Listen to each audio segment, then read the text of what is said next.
Devil's Attorney is a fun little mobile game released back in 2012 by 1337 Studios, and I know what some of you are thinking. You hear the word mobile before game and the cringe automatically begins generating. Mobile games tend to come from two camps, see.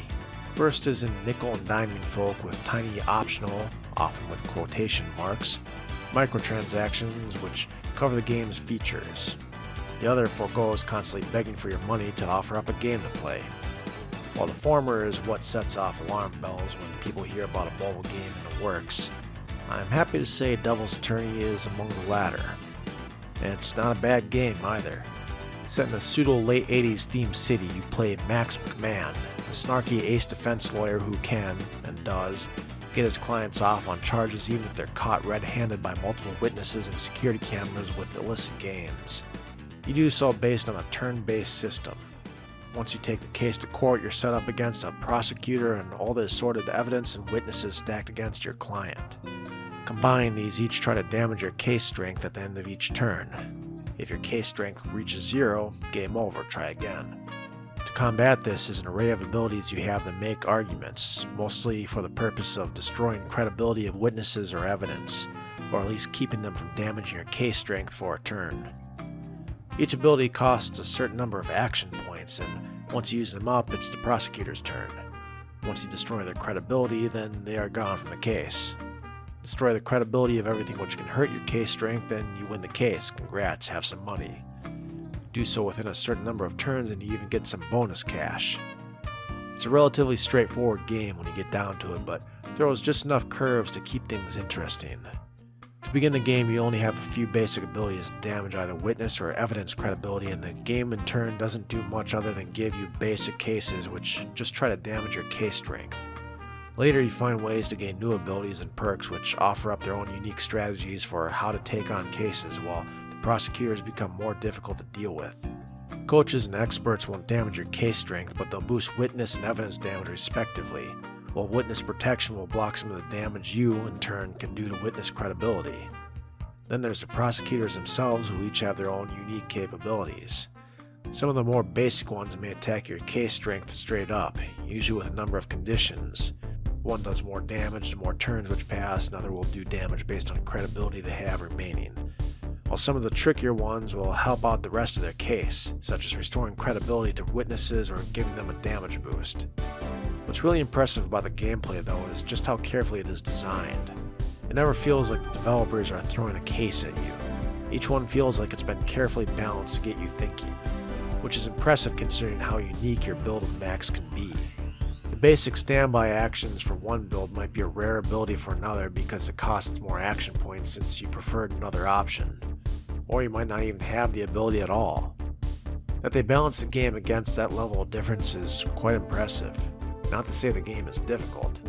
Most of the cases are pretty easy if you give them a moment's consideration.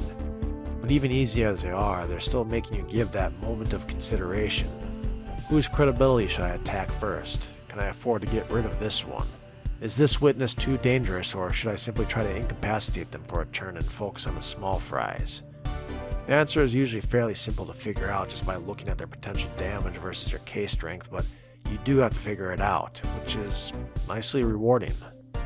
As to your abilities, you don't level up Max in any sort of traditional way. There's no points to spend on your charisma. Instead, at the end of each case, you are given a cash reward. This money can be spent on useless luxuries such as furniture for your apartment, upgrades to your car, or your court suit, and these in turn upgrade Max. A rare few of these offer up a direct benefit, such as certain actions in court costing fewer points or doing more damage, but the main benefit of these purchases is to increase Max's skill bars. There are 3 styles you can go down or mix up: vanity, materialism, and decadence, and each path offers its own unique abilities. Want an ability down the materialism path? Buy a chair or bed with that stat. Watch out though, as there are no takebacks to these purchases, so no resetting your skills. As well, a couple defendants will offer you a gift following your win, which tends to give you a more unique benefit. This, on top of the fact that it's impossible to max out all the style trees, means there's a surprising number of ways to build up your character, most of them entirely viable. Of course, you need something to tie all this gameplay together, and while I wouldn't call the story or humor here award-winning, it was fun and better than I expected. Full of pop references to the 80s and 90s, Max takes on all comers as his clients. They're worth a small chuckle between Max and his opponents taunting one another before their case begins. Max himself proves surprisingly likable, often playing the snarky prankster and occasional straight man against the increasingly ridiculous antics of the prosecutors, many of whom grow rather likable themselves after you repeatedly put up against them. There are a couple little story arcs present here, notably Max's rise as an attorney seen mostly through his progressively ostentatious and expensive digs, as well as a burgeoning romance with a fellow lawyer, mostly told in these pre-court taunts, but they're barely anything more than to tie the game together in an amusing little package, which also means there's little cringe-worthy present here. All good things must come to an end, I'm afraid, and Devil's Attorney should clock you at 3 or 4 hours before you wrap things up, and there's no replaying cases or New Game Plus here. If you want more, then you can only restart from scratch. So that all said, you can probably guess how I'd recommend Devil's Attorney. It's a solid title for what it is, that being a cheap and relatively short mobile game. Regardless of platform though, this game performs well and provides a fun, easygoing experience. If you like menu select turn-based gameplay and happen to be a child of the 80s or 90s, this game may well scratch an itch you didn't even know you had. Otherwise, if you're not into turn-based systems or looking for something challenging or deep, you may wish to take your search elsewhere.